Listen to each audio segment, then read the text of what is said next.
দাদা, আমি লালখান বাজারে থাকি এবং সেখানেই আমি একটা গ্যারেজে কাজ করি। গ্যারেজ শুনতে মনে হতে পারে যে কোনো হয়তো বা ইলেকট্রনিক্স জায়গা, তবে না, এটা কোনো ইলেকট্রনিক্স জায়গা নেই, বলতে পারেন এটা একটা আইটি হাব। এবং এই আইটি হাবের নামটাই হচ্ছে গ্যারেজ।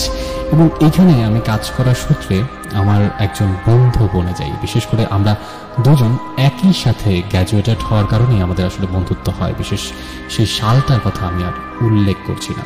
ধরে নিন আমি একটা ছদ্মনাম ব্যবহার করি আমার সেই বন্ধুর ক্ষেত্রে, কারণ আমি চাই না যে তার নাম আসলে সবাই জানো। তার নাম ধরে নিন সায়ান।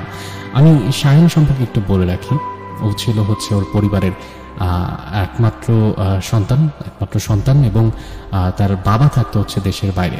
দেশে সে এবং তার মা একসঙ্গে থাকতেন এবং সেখানেই তিনি তার মায়ের সঙ্গে একসাথে আসলে জীবনযাপন করতে। একটু বলে রাখা ভালো, সায়ানের মা অনেকদিন যাবৎ খুব বিরল একটা রোগে আক্রান্ত ছিল, রোগের নামটা না বলি, এবং সেই রোগের কারণে তিনি কিছুদিন পরপরই সবকিছু ভুলে যেতেন। বিশেষ করে এটা একটা মানসিক ব্যাধি ছিল। প্রথম দিকে এটাকে থাইরয়েড জাতীয় কোনো একটা রোগ মনে হলেও আস্তে আস্তে বোঝা গিয়েছিল যেটা আসলে থাইরয়েড জাতীয় কোনো বিষয় নেই, তবে হরমোনেটিক্যাল ডিসব্যালেন্সের কারণে এই ধরনের বিরল প্রজাতির রোগ হয়। এবং ভুলে যাওয়ার মাত্রাটা ছিল একটু ভিন্ন ধরনের। তার সবই মনে থাকতো, সব বলতে সবই মনে থাকতো। সে শুধু ভুলে যেত যে সে কোথায় আছে। আমি যদি একটু স্পষ্ট করে বলি, যেমন ধরুন সায়ানের মাকে নিয়ে হয়তো বা কোথাও একটা ঘুরতে গেছে, কিন্তু কিছুক্ষণ পরে তিনি প্রচণ্ড হাইপার হয়ে যাবেন এবং তিনি বলতে থাকবেন যে আমি এখন কোথায় আছি, আমাকে কেউ একজন হয়তো বা আঘাত করার জন্য বা এখানে কষ্ট দেওয়ার জন্য নিয়ে এসেছে, বা আমার সাথে কোনো একটা কিছু খারাপ কিছু হতে পারে। তখন সায়ান তার মাকে যখন আশ্বস্ত করে এবং সব ঘটনা খুলে বলে, তখন তিনি আবার শান্ত হন। আগে এই ঘটনাটা ঘটতে হচ্ছে দিনের মধ্যে একবার কি দুইবার, কিন্তু আস্তে আস্তে ঘটনা যখন বারবার ঘটতে থাকে তখন তারা আসলে প্রচন্ড উদ্গ্রীব হয়েছেন এবং পরবর্তীতে দেশের বাইরে উন্নত চিকিৎসার জন্য সায়ান তার মাকে নিয়ে যাওয়া হয়। বলা যায় এক প্রকারের পানির মতো অর্থ খরচ করতে থাকেন তার এই মায়ের বিরল প্রকৃতির রোগটাকে শুধরে নেওয়ার জন্য। শেষের দিকে যখন আমার সঙ্গে সায়ানের সাথে পরিচয়, সেই সময়টাতে আন্টি বেশ সুস্থ হয়ে গিয়েছিলেন। বেশ সুস্থ হয়ে গিয়েছিলেন। কিন্তু ঘটনা আসলে ঘটে এর পরে। হুট করেই একদিন তিনি মাথা ঘুরে পড়ে যান এবং সায়ান তাকে আসলে নিয়ে যাওয়া হয়। সায়ান তাকে নিয়ে হাসপাতালে নিয়ে যায় এবং আমাকেও ফোন দেয় সায়ান, যাতে করে আমি তাড়াতাড়ি করে একটু হাসপাতালে যাই। আমার মোটর সাইকেল থাকার কারণে আমি আমার বাসা থেকেই হসপিটালের উদ্দেশ্যে রওনা দিই।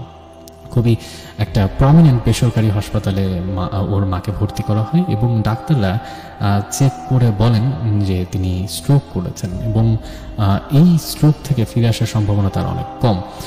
বলা যায় বরঞ্চ অনেক বেশি হাই পাওয়ারের ওষুধ খাওয়ার কারণেই আসলে তার এই অবস্থা হয়েছে। সায়ান তখন প্রচণ্ড ভেঙে পড়েন এবং ডাক্তারকে বলতে থাকেন যে যত কোটি টাকা লাগে আমরা খরচ করব, কিন্তু আপনি আমার মাকে সুস্থ করে দিন।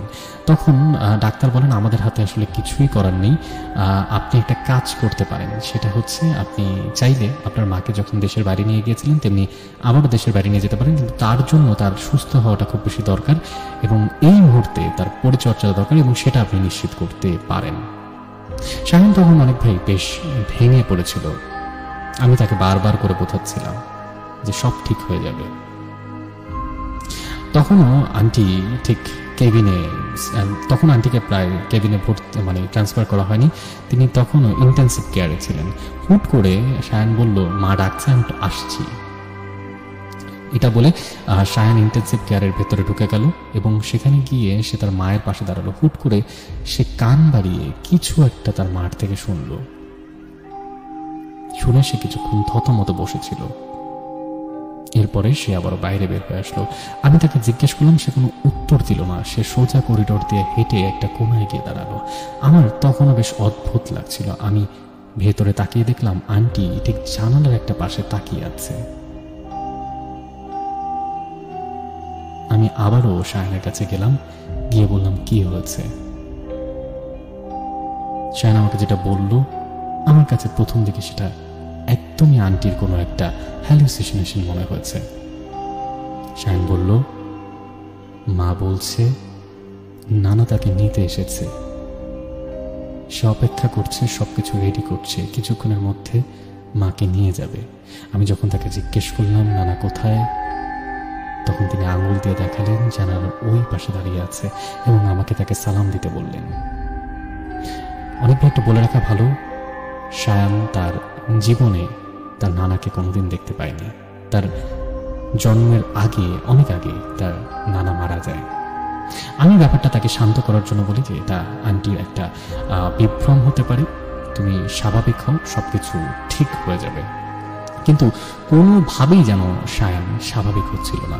এটা দেখে আমারও প্রচণ্ড ভয় লাগা শুরু হলো, কারণ আমি জানতাম ডাক্তার বলেছেন যে তার আর আসলে বেশি সম্ভাবনা নেই সার্ভাইভ করে আসার। অদ্ভুত বিষয় কি জানেন অনেক ভাই, তার কিছুক্ষণ পরেই নার্স হই হট্টগোল করতে শুরু করেন। আমি ধরেই নিয়েছিলাম হয়তোবা শায়ানের মা আর এই পৃথিবীতে নেই। দৌড়ে গিয়ে দেখলাম না, তেমনটা নয়। তিনি প্রচণ্ড হাঁসফাঁস করছেন, নিঃশ্বাস নেওয়ার চেষ্টা করছেন। ডাক্তাররা দৌড়ে এসেছে, কিন্তু তিনি অপলক দৃষ্টিতে জানালার দিকেই তাকিয়েছেন। ততক্ষণে শায়ান দরজা ধাক্কা দিয়ে ভেতরে ঢুকে গেছে। ডাক্তাররা তাকে আটকানোর চেষ্টা করছে, ভেতরে না যাওয়ার জন্য বারবার বারণ করছেন। কিন্তু শায়ানের মা তখন ওই অবস্থায় হাত দিয়ে শায়ানকে কিছু একটা দেখানোর চেষ্টা করছিলেন। শায়ান বুঝতে পারছিলেন তার মা কি দেখাতে চান। তখনও কিছু কথা হয়নি। হুট করে শায়ানের চোখ গেল ঠিক সে জানালার পাশে। তার কাছে মনে হলো কিছু একটা সাদা পাঞ্জাবি পরা সেখান থেকে সরে গেল। সে আমার রুমের চারপাশে দেখার চেষ্টা করলো, দেখলো যে না, কিছুই নেই। সে ভাবলো এটা বোধহয় তার মনের ভুল। সে যখন দরজা দিয়ে বের হচ্ছে, ডাক্তার যখন চেষ্টা করছে, তখন মনে হলো করিডোর দিয়ে কিছু একটা বের হয়ে গেল, সাদা পাঞ্জাবি পরা। সে দৌড়ে সেদিকে গেল, আমিও শায়ানের পেছনে পেছনে দৌড়ে সেখানে গেলাম। শায়ান যা বলল সেটা শোনার জন্য আমি প্রস্তুত ছিলাম। শায়ান বলল, আমি আমার নানা ভাইকে দেখেছি।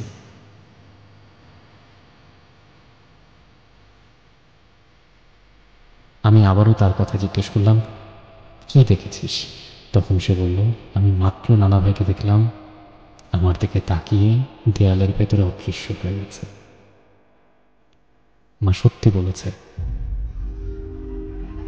আমি তাকে বোঝানোর চেষ্টা করলাম যে এই সব কিছু তোদের মনের ভুল, তুই প্রচন্ড পরিমাণে মানসিকভাবে বিপর্যস্ত হওয়ার কারণেই এমনটা তোর হচ্ছে, আসলে তেমন কিছু নয়। ঘটনা অনেক ভাই এখানেও শেষ হলে পারত। ততক্ষণে আমি ভয় পেয়েছি কিনা জানি না, তবে আমি খুব বিব্রত হয়েছি। আমি বুঝতে পারছিলাম না যে আমি আসলে কি করব। তখন আমার কাছে মনে হলো যে আমার এই মুহূর্তে ডাক্তারের কাছে যাওয়া উচিত, যেহেতু শায়ান কিছুটা মানসিকভাবে ভেঙে পড়েছে। আমার ডাক্তারের সাথে কথা বলা দরকার। শায়ান, আমি যখন ঠিক ঢুকতে যাব তখন শায়ান আমাকে আবারও ডাক দিয়ে বসলো। শায়ান আমার হাত চেপে ধরে বলছিল, আর মাত্র কিছুক্ষণ। আমি তখন বললাম, কি আবল তাবল বলছিস তুই? শায়ান বললাম, এই মুহূর্তে দেখলাম, মাত্র দেখলাম মা আমার নানার হাত ধরে বেরিয়ে গেল। আমি আবার বললাম, করিডোরটা কেমন ছিল? করিডোরটা ছিল দুই পাশে শুধুই কিছু স্ট্রেচার রাখা, চারপাশে কোনো রুম নেই, প্রত্যেকটা রুমের সাথে আলাদা করে কোনো জানালা নেই। পুরো সোজা করিডোর দিয়ে বেরিয়ে গেলে একটা লিফট এবং একটা নামার সিঁড়ি। শায়ান নাকি দেখেছে তার মা তার নানার হাত ধরে ঠিক করিডোর ধরে বেরিয়ে গেছে। আমার সাহস হচ্ছিল না তখন ইন্টেন্সিভ কেয়ারের সামনে গিয়ে দাঁড়ানোর। শায়ান আমাকে জড়িয়ে ধরে কান্না করছে। আমি অবাক হয়ে দেখলাম ইন্টেন্সিভ কেয়ার থেকে একজন একজন করে সবাই বের হচ্ছে। অনেক ভাই যা ভাবছেন তাই। ততক্ষণে শায়ানের মা দেহ ত্যাগ করেছেন, তিনি পৃথিবী ত্যাগ করে চলে গেছেন। ঘটনার এখানে শেষ হলে পারত। এই সমস্ত ঘটনার সঙ্গে আমার সঙ্গে কোনো সম্পর্ক তো নেই, তাই আমি জানি না তারা যেগুলো দেখছে বলছে বা যেটা ঘটেছে সেটা কি আসলেও সত্য কিনা। হসপিটালের সমস্ত সব রুলসগুলোকে মেনে সব কিছুকে ঠিক করে যখন আমরা বেরোতে যাব, তখন আমি হুট করে খেয়াল করে দেখলাম আয়ানের মায়ের লাশের চোখটা হালকা করে খোলা। আমি চেষ্টা করলাম যে চোখটাকে বন্ধ করে দেওয়ার জন্য। যখনই আমি মাথায় হাত রেখেছি, দেখলাম শরীর অতিমাত্রায় গরম। অনেক ভাই, আপনারা সবাই জানেন যে লাশের শরীর সবসময় ঠান্ডা পায়। সেই সময় লাশের শরীর অতিমাত্রা গরম ছিল। মৃত্যু হয়েছে তখন 2 থেকে 3 ঘন্টা হয়ে গেছে। ততক্ষণে লাশ ঠান্ডা হয়ে যাওয়ার কথা। আমি কিছুটা ঘাবড়ে উঠলাম এবং পরক্ষণে আবারও হাত দিলাম, দেখলাম না, প্রচন্ড ঠান্ডা। আমি এবার কিছুটা ঘাবড়ে গেলাম। কিছু একটা তো হচ্ছে যেটার জন্য হয়তো বা এমনটা হচ্ছে। ঘটনার এখানেও শেষ হলে পারতো। আমরা সবকিছু ঠিক করে লাশবাহী গাড়িকে ফোন দিয়ে সবকিছুকে ঠিকঠাক করে দিয়ে যখন ঠিক শায়ানদের বাড়ির উদ্দেশ্যে লাশটাকে নিয়ে যাওয়া হবে, তখন অবাক করে একটা জিনিস খেয়াল হলো। সেটা হলো শায়ানের মা ঠিক হাত মুঠি করে আছে, এক হাত খোলা আর এক হাত মুঠি করা। এবং অবাক করার বিষয় হচ্ছে শায়ানের মায়ের হাত কোনোভাবেই খোলা যাচ্ছে না। ডাক্তাররা তাদের পূর্ব অভিজ্ঞতা থেকে বলছেন যে এরকমটা হতে পারে, কিন্তু এই রকম ভাবে তিনি আর কখনো দেখেননি। তার মানে হচ্ছে তার মৃত্যুর আগে সে কোনো কিছু একটা শক্ত করে আঁকড়ে ধরেছিল। এখানে অনেক ভাই ঘটনাটা শেষ। এরপরের ঘটনা আমি শায়ান থেকে শুনেছি, জানি না সেটার কথা কতটা সত্য বা মিথ্যে, বাট তারপরও আমি ছোট করে বলছি। শায়ানরা যখন গ্রামের বাড়ির উদ্দেশ্যে রওনা দিয়েছিল, এরপরে সে নাকি রাস্তায় বেশ কয়েকবার তার মা এবং তার নানা ভাইকে দেখেছিল, এবং বেশ কয়েকবার তারা দেখেছিল যে ঠিক রাস্তার পারে তারা দাঁড়িয়ে আছে, এবং প্রতিবারই মনে হচ্ছিল যেন তারা বিদায় দিচ্ছে এবং তারা প্রচন্ড আনন্দিত এই পৃথিবী ছেড়ে দিতে পেরে। অনেক ভাই, আমি একটু বলে রাখি, আমি যেহেতু ভিন্ন ধর্মাবলম্বীর মানুষ, তাই আমাদের রীতিতে এরকম কোনো কিছুর আসলে কোনো সুযোগ নেই। তবে আমি জানি না যে আসলেও এমন কিছু ঘটে কিনা। তবে আমার কাছে মনে হয় যে এই সব কিছুই হয়তো বা দুজনের হ্যালুসিনেশন। তবে ততক্ষণ পর্যন্ত হয়তো বা আমার কাছে মনে না হতো যতক্ষণ পর্যন্ত আমার সঙ্গে ছোট করে একটা ঘটনা না ঘটে। আমি সেদিন রাতে যখন বাড়িতে ফিরে আসি, সেদিন রাতের মতো যখন ঘুমিয়ে পড়ি, ঘুমের মধ্যে আমি একটা ছোট স্বপ্ন দেখতে পাই। সেখানে দেখতে পাই শায়ান, তার মা এবং আরেকজন অপরিচিত ভদ্রলোক, বৃদ্ধ, সাথে দাঁড়িয়ে, তারা হাঁটছে একসাথে। এটাও হয়তো আমার ভুল হতে পারে। ভালো থাকবেন, ভালো লাগলে ঘটনাটা পড়ে শোনাবেন। আমি জানি না ঘটনাটা কতটা ভয়ানক, তবে আমার জন্য এখনো মনে পড়লে ঘটনাটা প্রচন্ড ভয়ানক। ভূত নাইট দীর্ঘজীবী হোক। আমি পিয়াস, আমার জন্য দোয়া করবেন।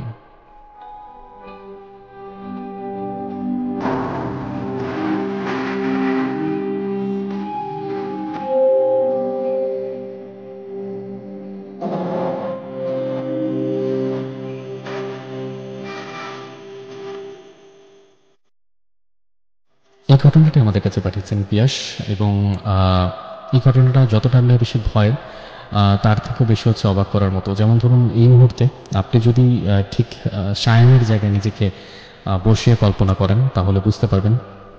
যদি এমনটা, আমি চাই না কারোর সাথে হোক, আমার কোনো লিসেনার, কিন্তু আপনার কোনো একটা প্রিয় মানুষ, তিনি তার মৃত্যুর কিছুক্ষণ আগে দাবি করছেন তিনি তার পরিবারের একজন খুব কাছের মানুষকে দেখতে পাচ্ছেন এবং তিনি তাকে নিতে এসেছে, এবং পরবর্তীতে আপনি সেই মানুষটার সঙ্গে আপনার প্রিয় মানুষটার হয়তোবা অবয়ব দেখছেন যে হেঁটে চলে যেতে, তার কিছুক্ষণ পরে জানতে পারলেন তিনি মারা গেছে। এবং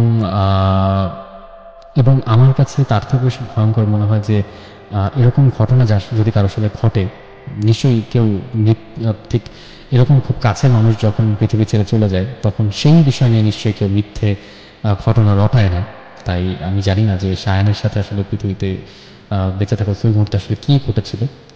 আমি অনুরোধ করবো আমাদের সাথে এই ঘটনা যিনি পাঠিয়েছেন পিয়াস, তাকে যদি শায়ানকে কখনো আমাদের সঙ্গে যুক্ত করা যায়, অবশ্যই যুক্ত করার চেষ্টা করবো। সেক্ষেত্রে আপনি চাইলে শায়ানকে আমাদের সঙ্গে যোগাযোগ করে দিতে পারেন। Thank you very much.